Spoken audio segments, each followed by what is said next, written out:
Please stop killing yourself. You gotta stop, guys. I'm serious here, all right? Every time you get triggered, every time you panic, every time you go and get offended by whatever is coming out on the news or whatever's out on the TV or whatever somebody said, every time that you decide that if somebody doesn't agree with you or if somebody doesn't see eye to eye with you, that they're your enemy and they're against you and everything that they stand for is evil, or that they're a Nazi, or that the left is a Nazi or the right is a Nazi, or Trump is the devil or Biden is the devil or Kamala Harris, all that bullcrap is killing you slowly. Please, for the love of God, stop. And listen to what I gotta say in this video. It might change your life, it might save your life. I'm hoping that you do give me that opportunity.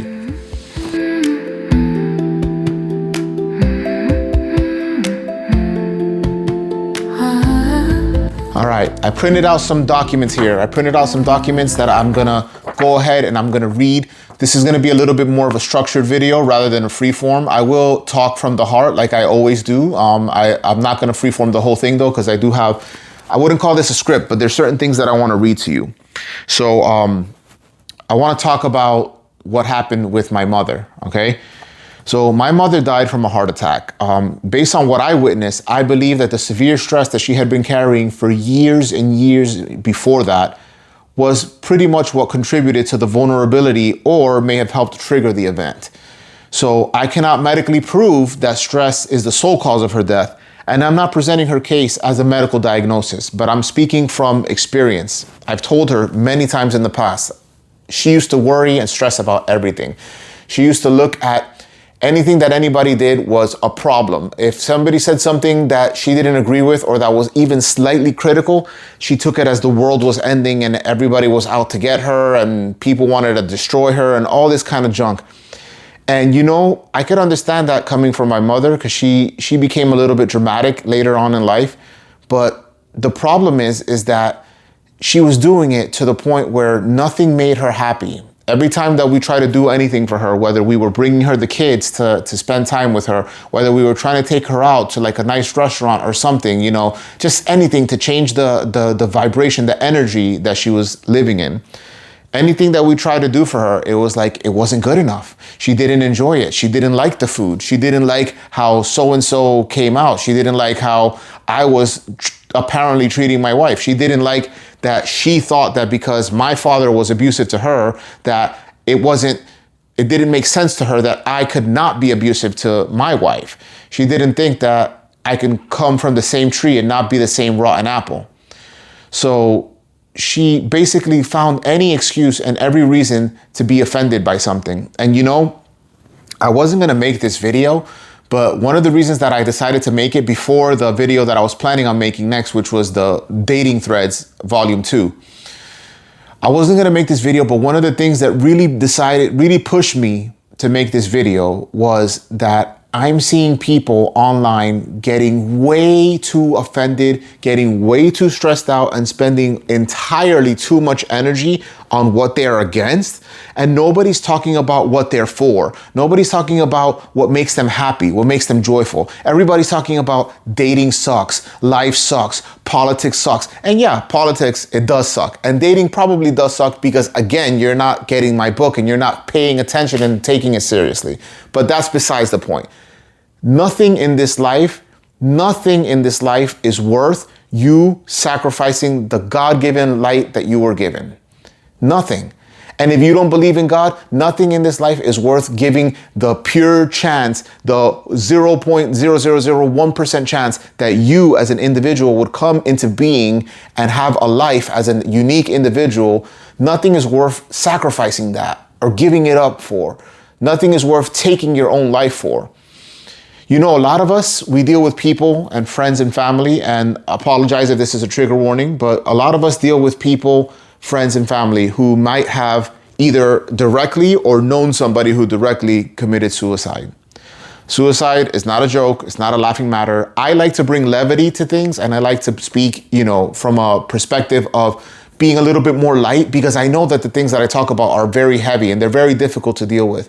And whenever you're dealing with the truth, especially when you put that mirror to your face and you're looking at yourself, and now you can close your eyes, you can choose to hide if you want to, but when you decide that you want to take a look at the good, the bad, and the ugly, and you want to see all the things that are wrong with you, or all the things that you know deep in your heart is not representative of who you actually are, it's a painful process. It's a difficult process. It requires strength.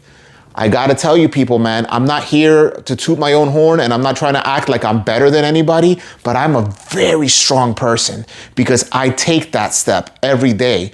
I look at myself in the mirror, and some days it's hard. Some days you can't do it. Some days I might need to take Delta 9 gummies or CBD just to give an edge, just to take off the edge, you know, because sometimes it's intense, especially when you grow up traumatized, when you grow up abused, when you grow up neglected, when you grow up emotionally traumatized or abused or neglected.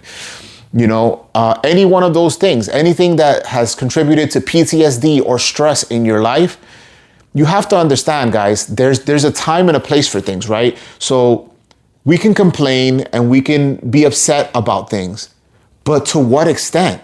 To the point that it's gonna kill you? Now, I've been saying this a lot and I haven't been presenting the evidence, so that's why I printed out this document that I told you, right? When everything triggers you. So I wrote this myself, but I had ChatGPT do the research. So here's the opening script. Opening script says, there's a major difference between noticing something offensive and allowing every disagreement, insult, comment, or inconvenience to play your body into a full threat response. Anger is a normal human emotion. The danger is living in repeated, intense activation without enough recovery. When your brain interprets something as a threat, your body can activate its fight or flight systems. Heart rate and blood pressure can rise. Stress hormones are released. Blood vessels and immune activity can change. And the body prepares for danger. That response can save your life in a real emergency, but it was not designed to remain switched on all day, every day. So I've talked a lot about the fight or flight response, and you know, I was a student for a long time. I can still say that I'm a student because it's not like I've rejected the things that I've learned from him, but I was a student of Dr. Joe Dispenza, and one of the things that I liked about following him was that he tried his best to get as much scientific research and you know, non-biased research and studies to support what he was talking about. I do the same thing in my book. I talk about a lot of scientific things in my book. I'm by no means a scientist. I'm not a doctor. I didn't go to school to, I was an English major, so I did learn research and documentation and stuff like that. So I have the chops, and I did a thesis in my master's degree. So I did a thesis defending basically why I don't agree with how things are done in the video game industry. Now, if you look at any of my posts that talk about things that are video game industry related, things that are more on the topic of man entertainment, you'll see that I can be fierce and I can be competitive and I can be very argumentative, right? And there was a point in my life where that used to get me really, really stressed out and really bothered for days. I would spend days and days being stressed out. And then something happened that I didn't count on happening, but I read about it later and I was like, oh, that makes a lot of sense. The more I let it affect me internally, the more I let it burn within me and fester within me, the more my body would start breaking down and I would start getting physically sick. So remember what I just read, right? So anger is a normal human response. The danger is living in repeated intense activation without enough recovery. Do you know why that is? Because when you live in a state of high stress, when everything bothers you and everything gets you so upset and so stressed out that you just can't deal, or you just can't live a happy life, or you just can't find enjoyment in the daily things that you're doing, what happens is that you're not allowing your body to go into a condition called homeostasis.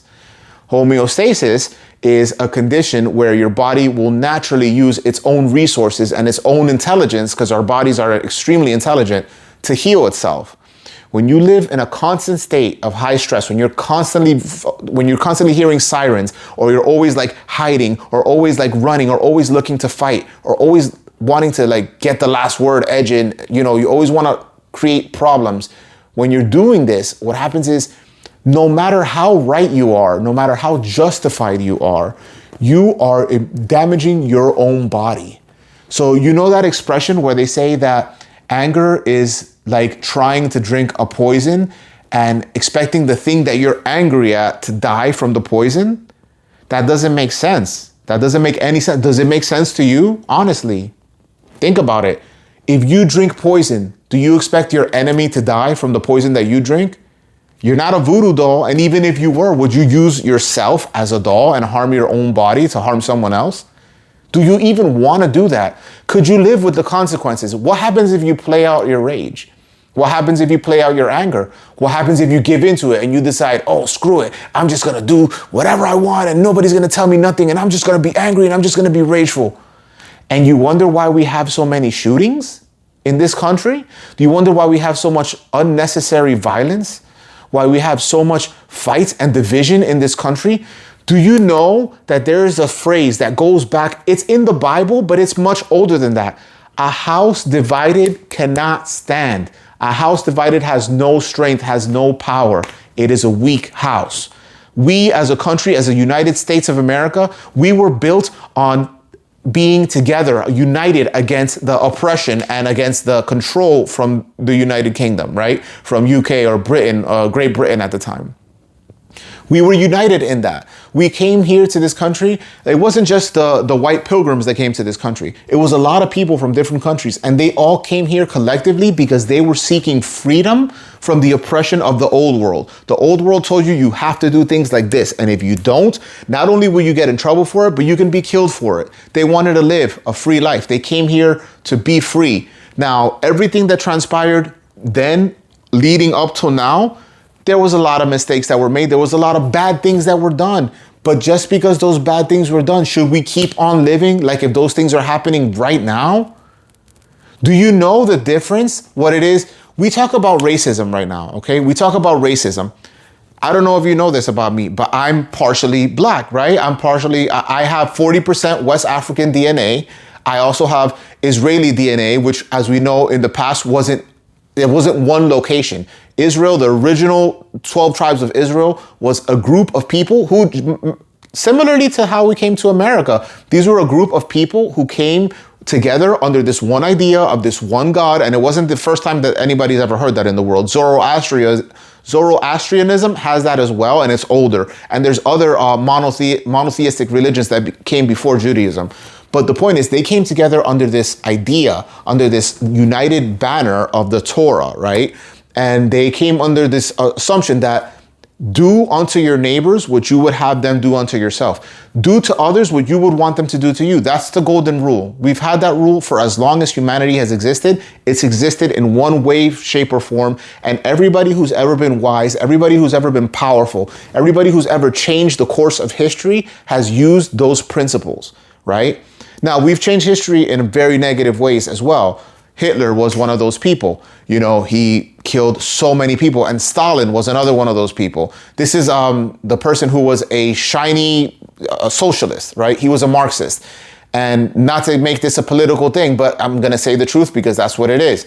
Marxism was based off the Socialist Manifesto written by Karl Marx. I read the thing because I had a friend that was trying to promote me and sell me on the idea. And the minute I got to the point where it says that the people are, religion is the opium of the masses. The people are not smart enough or wise enough to govern themselves. So it is your imperative as a good socialist to lie to them, to deceive them, to get them to believe whatever bullcrap you're selling so that you can then take control and give them the quote unquote better life that never happened. That's the fruits of socialism, right?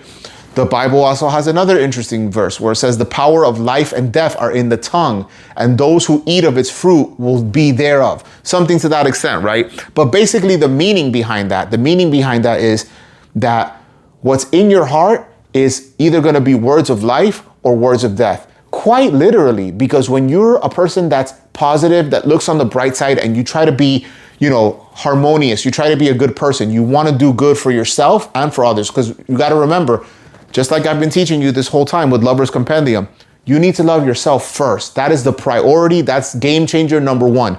When you love yourself first, when you actually start doing that, I can tell you guys, if you look back at my socials, look back at my social media records.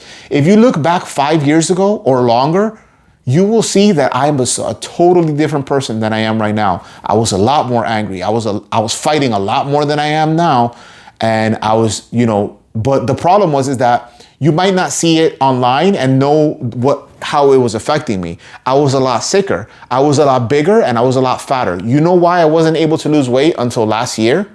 Because when your body holds on to stress, if you didn't know this, it holds on to cortisol. Cortisol is the thing that stores fat and that tells your body we're in an emergency situation. It's an apocalyptic thing going on. Store onto that fat, right? So I was 344 pounds, people. Today, I'm closer to 260. I've been fluctuating in the 250s for a while, and I was letting that bother me, but I need to remember that I went from 344 to, let's say, 260. Okay, that's almost 90 pounds, almost 100 pounds, close. It's close enough to 100 pounds.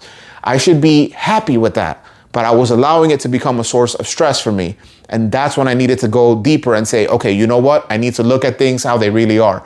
Yes, I'm not losing the weight all the way to where I want it to go, but so what? I've lost so much weight already. I feel better about myself. I make better love to my wife because I fit better, right? Like I'm not this. I'm not holding her around my stomach anymore. I am able to spend time with my wife and my kids and go out places and not be in massive pain just because I'm holding 344 pounds of weight. So I'm very passionate about this. And before I start sounding like I'm just ranting, I'm going to go ahead and read the next point that I have here printed out. So it says the immediate heart risk. Okay. Scientific studies show that extreme anger or emotional upset can act as an immediate trigger for a cardiovascular event in a vulnerable person. In the International Interheart study of 12,461 people who experienced a first heart attack, being angry or emotionally upset during the previous hour was associated with 2.44 times the odds of a heart attack compared with the same person's control period. The researchers estimated that anger or emotional upset was associated with 8.5% of the heart attacks in that study.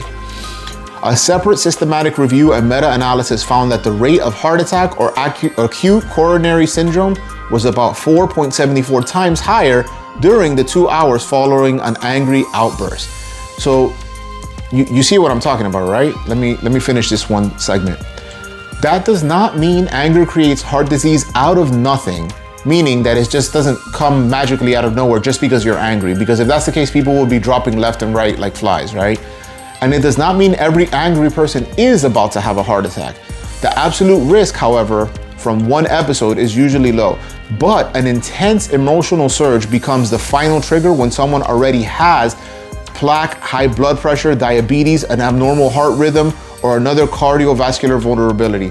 That's another thing. My mother had a mild arrhythmia in addition to her kidney disease. So her heart wasn't strong enough to resist, what ultimately took her away from this life. And, I'm talking about this and everything, but I have to be truthful and I have to be honest here. For the last month and a half or maybe 2 months before my mother died, I stopped talking to her. And I stopped talking to her because I was convinced, I was 100% convinced. My mother told me that she didn't do it. My stepfather also told me that she didn't do it. But the thing is that the language that the people use. So what happened is that somebody called Department of Children and Services on Children and Families on me. And they called saying that I was being abusive to my kids. The department came with a sheriff to my house. My wife was freaking out and she was stressing out because she was thinking, oh my God, are they going to take my husband away? And for what? What did he do that was so bad that they're going to take him away? So I kept my cool. I spoke to the officer. I spoke to the agents. The agents spoke to my children individually in the room, which is something that I would never allow under normal circumstances. I would never allow strangers, adults, to speak to my kids in a room, because when I was young and I lived with my mom, she would have adults sleeping in my room. And thank God, to my memory and to my knowledge, I've never remembered being abused or touched or molested in any kind of way, shape, or form. But it's something that I always remembered. And I was like, I will never do this with my kids. I'll never leave adults that I don't know alone in a room with my kids. But they had the legal right to do so. And I made sure that I was nearby listening in and making sure that they weren't, a threat to my children, because government or not, anything that threatens my children or family, I'll kill them without a second thought. And that's not me trying to be a tough guy. That's just how I was raised. I was raised to eliminate threats as they come, right? And unfortunately, I wasn't raised to say like, oh, you should beat somebody up so that they think that you're cool or you're tough or whatever. I was taught, kill the person, eliminate them. When they're no longer alive, they're no longer a threat. But this is the stress that I grew up in, the high stress environment, right?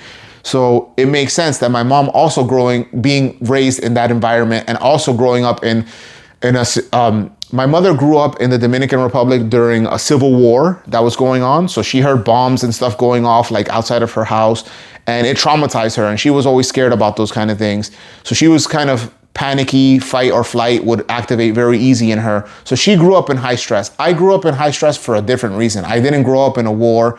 I mean, I was born in 1980s, so there was no wars happening yet. Vietnam had probably happened before I was born.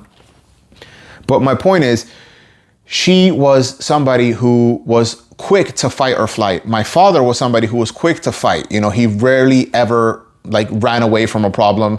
And he was a very scary, strong, violent person. I say strong as in physically strong, because a person who's just quick to attack somebody or hurt somebody, see, like as strong as I am and as much damage as I know that I could do physically to somebody, that doesn't make me strong. What makes me strong is knowing that I'm capable of doing that, but choosing peace and choosing non-violence, right? I have violence in me. It's easy. It's very simple for me to be a violent person. If somebody threatens me, my wife, or my children, and I see that the threat is sincere, I'm still, to this day, even though I'm telling you that I'm choosing nonviolence everywhere possible, but if there's a real legitimate threat to my family, I won't hesitate to eliminate that threat. Eliminating that threat means getting rid of that person and making sure that they are never going to come back in any way, shape, or form to try to continue to harm me, my wife, or my kids, right? So, but if you can see from the research that we were talking about, what was it? 4.74 times higher during the 2 hours that follow an angry heartburst. Like, I'm literally leading myself to a condition where I can slowly die. And, you know, we talked about homeostasis earlier, right? And rest and repair. Your body can't do that when you're continually playing out the same emotions over and over and over again. All right. And then listen to this. Anger changes the blood vessels. The reaction is not all in your head. In a 2024 randomized controlled laboratory study, researchers assigned 280 adults to recall experiences that produce anger, anxiety, sadness, or a neutral emotional state. The brief anger exercise impaired endothelium-dependent vasodilation, the ability of blood vessels to relax and widen properly for up to 40 minutes after the task. A scientifically accurate line is, within minutes, intense anger can measurably change how well your blood vessels function. We're talking about change at a cellular level, people. We're not talking about change that like, oh, it's all in your head or it's all in your heart and, you know, it's okay because you're just feeling an emotion and you're just feeling a certain way or you're just reacting a certain way and it's okay. No, my beloved, no. That's not how life works. How it actually works, how our bodies are designed, the human bodies are designed just like animals. Animals are designed the same way. We're designed to have the stress and fight and flight response be a very limited, quick thing. Look behind me. You see that there's backyard. It's pretty free. There's animals back there. There's some birds, beautiful birds. I love like communicating with the birds and just seeing them and stuff. There's squirrels. We get I think we have some not groundhogs. Those little guys that they're blind moles that dig under the ground. We have them every now and then. That they're down there. You know, all sorts of wildlife comes to the backyard. I think we may have even had a bear every now and then. Of all the animals that I mentioned, the bear is the one that would trigger a fight or flight response when I'm out there, right? But if there's a tiger right now back there, I live in Florida. We might have tigers here actually. We might actually have a lot of tigers here. But if there was a tiger, or let's just say a saber-toothed tiger back in the days, and I didn't have this protective environment behind me, if a tiger comes and attacks me, right, or attacks the window and cracks it and breaks it, I should, by all means, be fight, flight, or hide, right? So fight or flight response should trigger. And either I'm gonna go and get a shotgun or a high capacity gun and kill this tiger and make sure that I kill it, because tigers are known to hunt people that miss, that leave them alive. You know, tigers are vindictive. Tigers are big cats, and they will get revenge. If you attack them and you don't kill them, they're gonna kill you. So it's either me and my family or the tiger, right? So if I'm in that process, let's say I'm gonna hunt the tiger and kill it. If I kill it, great. That fear is no longer done. I no longer have to worry about the tiger coming back for revenge. If I miss, if I attack that tiger, now I'm gonna be even more stressed because I know that they're hunters and I know that they will play the long game to get me at another point when I'm not thinking about it, right? But if I run away, let's just say I run away, I don't trigger any alarms in the tiger. The tiger's like, oh, that's potential food. That human that's in there, he's potential food, but he's not really a threat. You know, I'll catch him. If I catch him slipping, cool, but he didn't threaten me. So he's gonna go about his business and he's gonna look for another human or another animal that he can prey on because that's what he's designed to do. A tiger's a predator, an apex predator. That's what it's gonna do. Same thing if it was lions, same thing if it was a big panther or bears. Bears are also apex predators. But the thing is that in nature, humans and animals are designed to have that response for survival, but it's supposed to dissipate. And once it dissipates, you'll actually, like if you study deers, they're actually really good at this. You'll see that a deer can be hunted by a wolf or whatever, or a bear. And once they escape, within 5 minutes, they're back to being completely chill, normal, grazing, going about life. But us humans, what do we do these days? We're like, oh my God, that wolf attacked me. That bear attacked me. I'm so offended. Can you believe that that bear attacked me? Can you believe that that wolf attacked me? And then what happens is it's not just a thought anymore. It's not just an emotion that you're feeling. Your body chemically, biologically, and neurologically will respond to that attack that happened. Let's say it happened a day ago. Your body will respond to it tomorrow in the exact same way that it responded to it when it was happening. And then if you keep replaying it and you keep choosing to give energy into those thoughts, into those emotions, your body will continuously play it over and over and over. And what happens with our body? Remember I told you that our body was intelligent? What happens is our body will memorize certain things that we're doing because it will think it's intelligent, but it's not wise. Our bodies are not wise. They're very intelligent.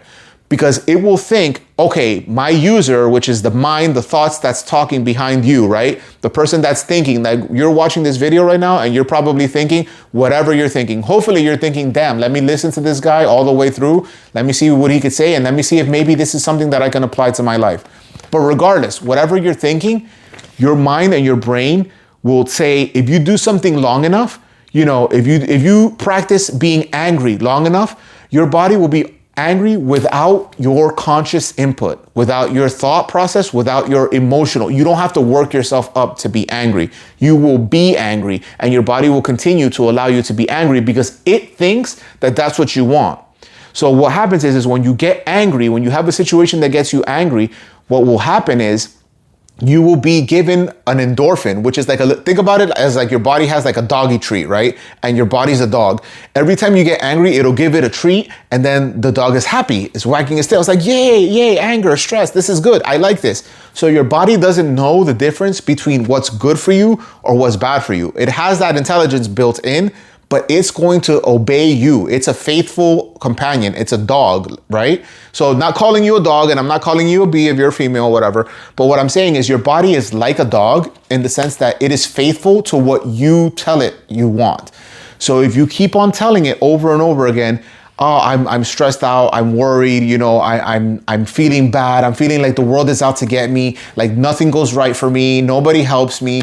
What happens is your body's gonna continue to produce that effect over and over and over again. So if you're anything like me and you believe or you've seen the evidence that consciousness is actually the basis of reality. So we have this physical 3D space reality, right? So if I pinch myself, I feel it. If I flick myself, it hurts a little bit. You know, if I get hit or if I get hurt, it's gonna hurt because we are in conscious reality. We're in 3D space-time. In 3D space-time, we have rules. Everybody knows the rules. That's basic physics. Everybody knows the rules. That's basic physics. It's basic science. We all know this, right? Even the dumbest among us know this. The smartest people definitely know this. The point is that your bodies are going to do what you are the user, right? You're the user. You're the person using the body. So your body is a vessel for your life.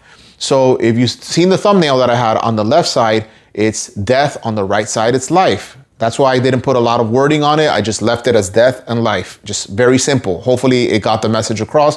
Hopefully it got you to get this far. But your body is going to do what you program it to do. So the good news is that if you can do damage, if you can program your body to keep damaging itself, you can also learn to program your body to heal itself and to be better and to be happier and to be in a state of homeostasis where you might heal diseases or injuries or sickness or things that you thought were unhealable or that medical science deems as unhealable. You might be able to heal those things. You want to live a life where your body is going to complement the thoughts that you do want. What do you really want? Do you want to be happy? Do you want to be in a joyful, exciting relationship where you're with somebody who you rather come home to every day and spend time with instead of choosing to hide from them, run from them, or fight with them? Wouldn't it be amazing if you can come home, if your wife can come home from work? Let's use me as an example. Wouldn't it be amazing if your wife comes home from work and she's like, oh, thank God that I'm home. And I'm like, what happened, baby? And she's like, no, it was stressful. We had this and that happening in the hospital. You know, she's over there saving lives. But she tells me that she's so happy because she's home.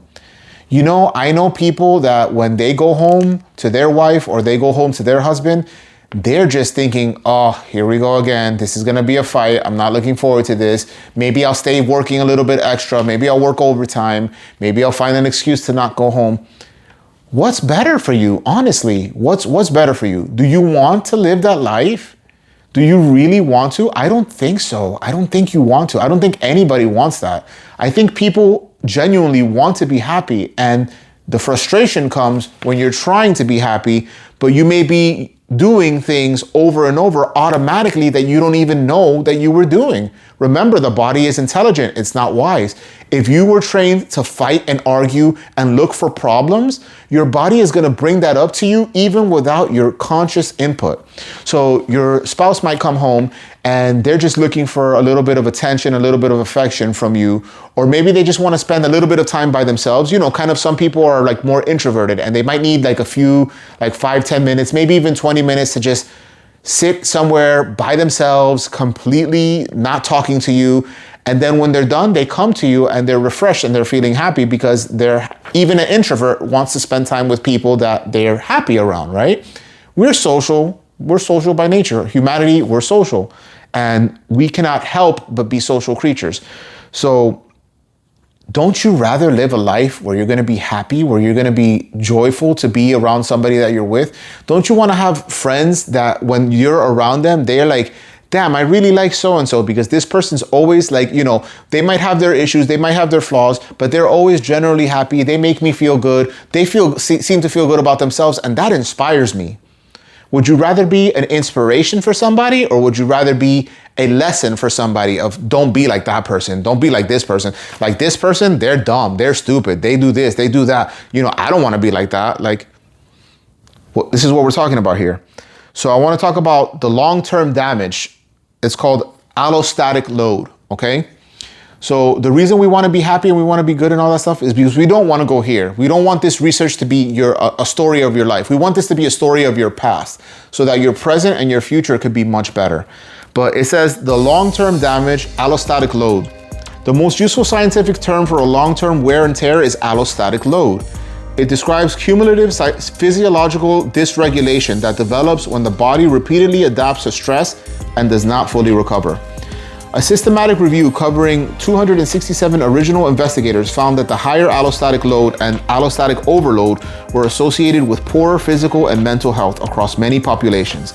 A later systematic review and meta-analysis found that the high allostatic load was associated with a 22% higher risk of death from all causes and a 31% higher risk of cardiovascular death.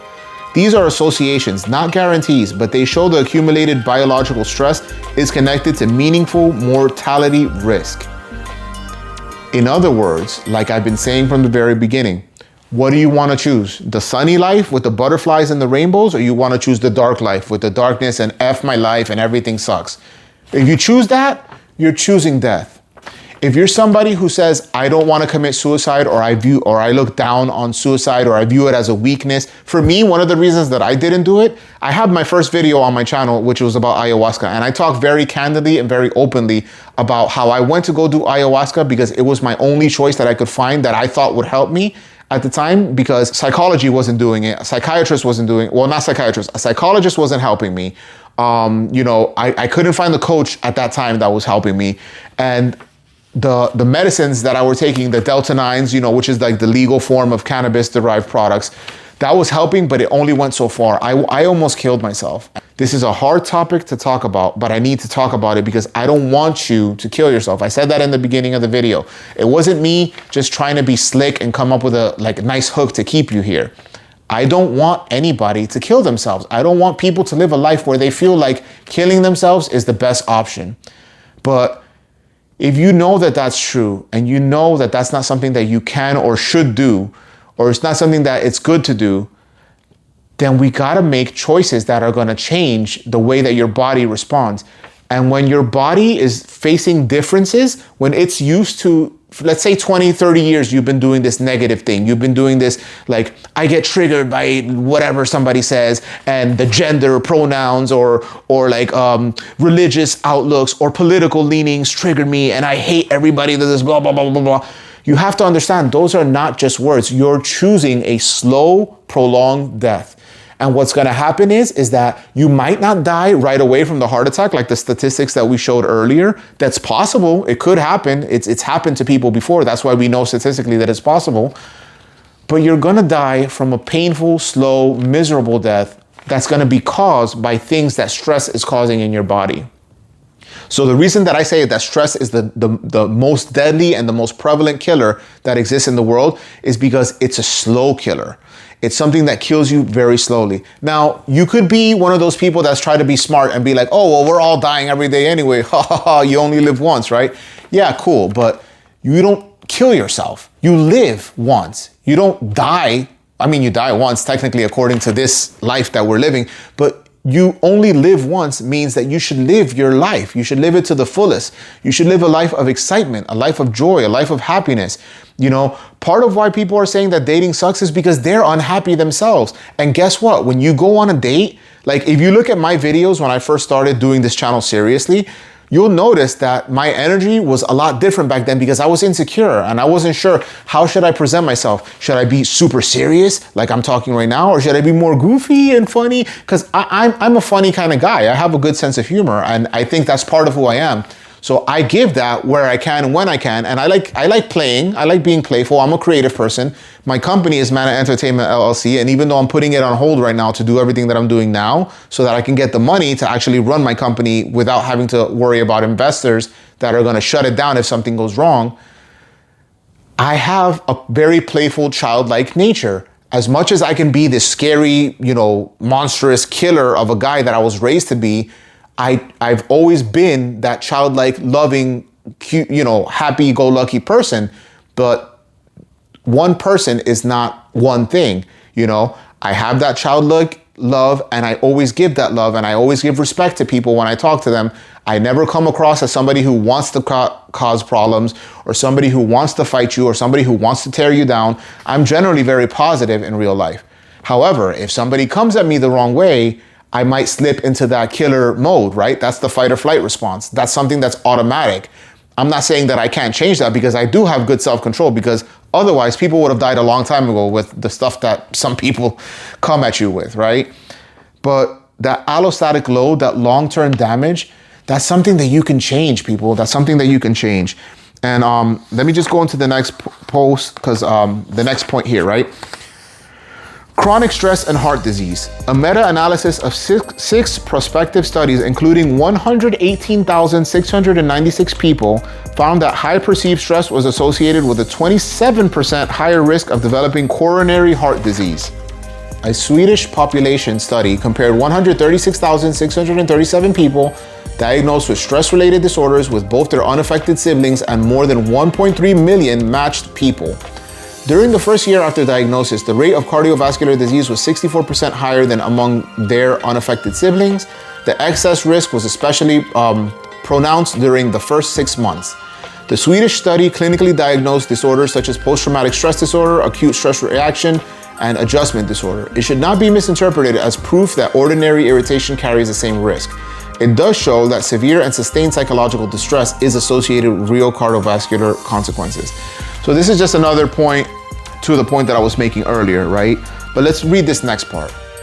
How stress can wear down other systems. The damage is not limited to the heart. Immune system. A major meta-analysis of more than 300 studies concluded that psychological stress can alter human immune response. Brief stress and chronic stress do not affect immunity in exactly the same way, but persistent stress is commonly associated with immune dysregulation and weaker cellular immune responses. Healing. In a human study of people caring for relatives with Alzheimer's disease, standardized wounds took an average of 48.7 days to heal, compared with 39.3 days among matched controls, approximately 24% longer. Healing, this is body, right? Infection. In a controlled study, researchers exposed healthy adults to respiratory viruses and found a dose-response relationship. Greater psychological stress was associated with a higher likelihood of developing a biologically verified clinical cold. Inflammation pathway. Human imaging research found that the greater resting activity in the amygdala, a brain region involved in detecting threat and assigning emotional importance, predicted later cardiovascular events. The relationship appeared to involve an increased bone marrow activity and arterial inflammation. This was observational research, so it supports a plausible biological pathway, but does not prove that the amygdala activity alone caused the events. So guys, I wanna quickly give a brief anecdotal I wanna give you a brief anecdotal example. I work at this place called Odessa. One of the people, I'm working through InstaWork. It's not a full-time job, but it's pretty constant that I can get Tuesdays to work as long as I don't have to take my kids to school. So for the summer, I've been working just about every Tuesday, making about $60. It's not bad. It's not bad for somebody who was not used to making money for a long time. It's nowhere near where I'm trying to be, but it's helpful. It's helping. So I have the experience of working with one of the female bosses that works there at Odessa. And outside of work, she seems like a pretty chill person, but the minute she's on the clock, she's like, go, go, go. What the heck are you doing? And I'm like, ma'am, I need to put on my seatbelt. She's like, I don't care. Go, go, go. So I'm like, do you want me to crash into people and possibly go to jail because you're stressing out over work? And she's just like, go, go, go. And people were like, don't argue with the boss. And I'm like, I'm sorry, but I kind of don't want this boss to die of a heart attack or a stroke. And I don't want to see her going away on a wheelchair or like an ambulance.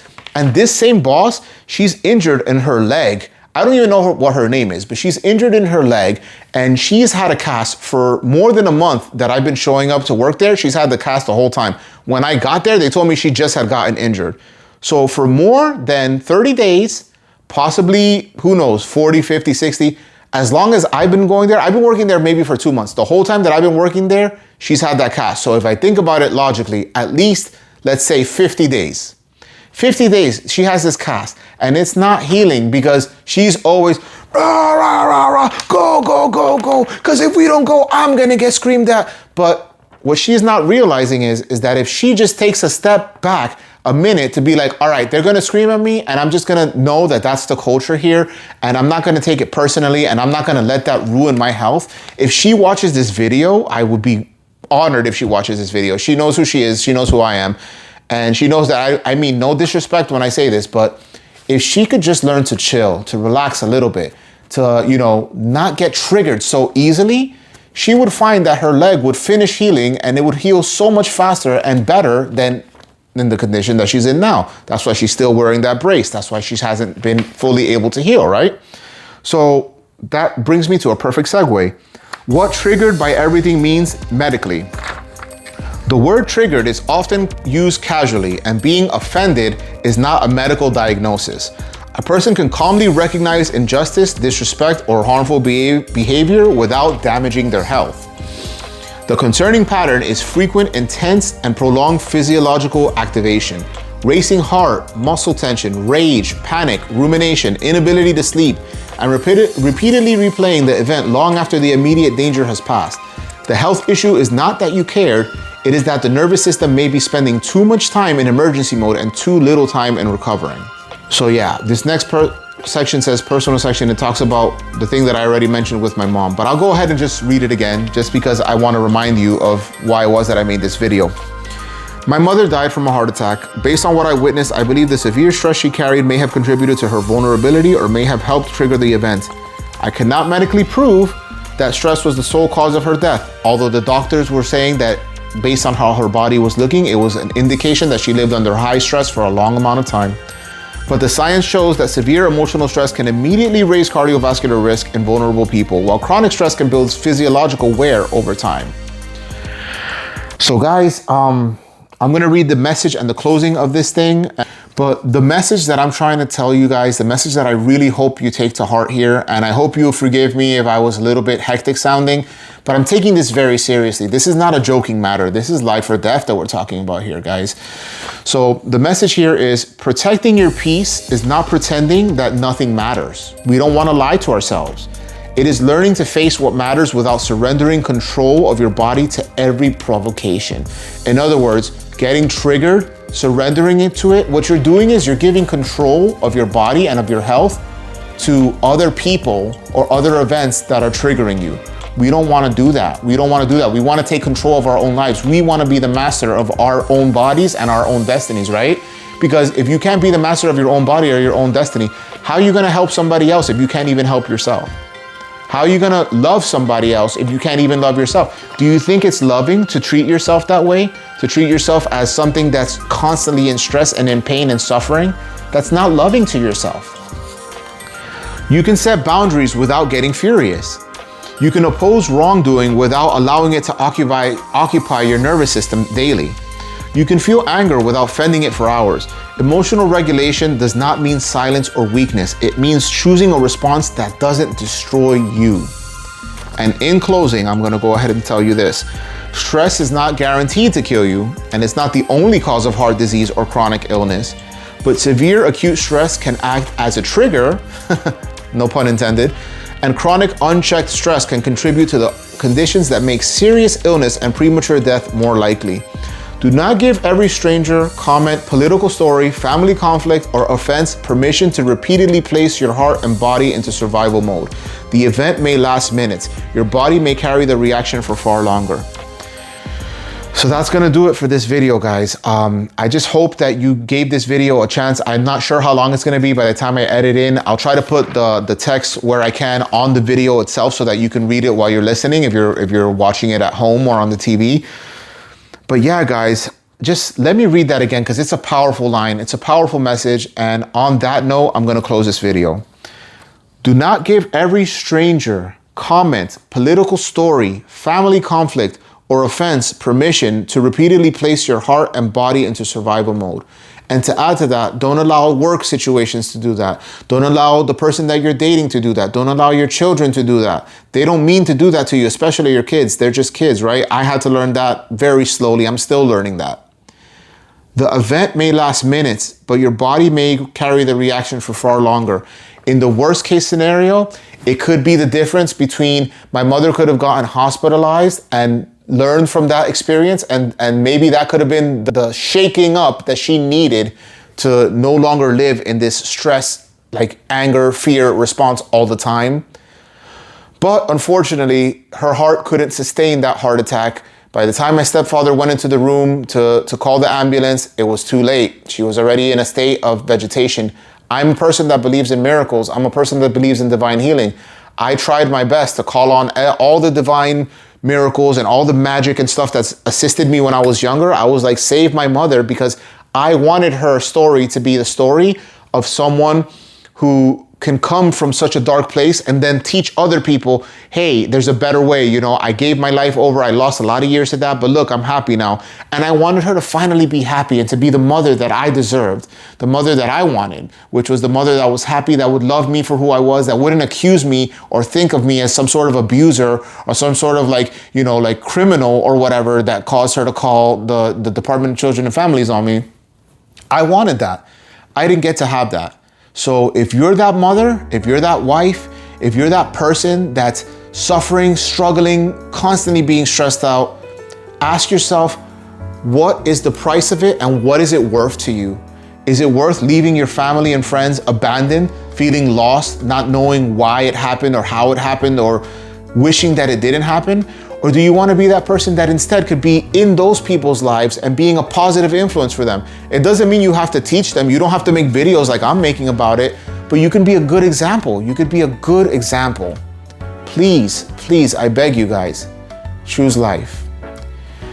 This is CGR. I hope that I served you. I hope that this video really hits home for you, and I hope that this changes your life for the better. And in fact, I'm gonna stop saying hope. I'm going to speak life, and I'm gonna say this is going to change your life. These words that I said to you, you're gonna feel the spirit and the energy of it. You're gonna feel the power behind it, and you're gonna understand that there's a better way of living that's gonna be better for you in every aspect of life.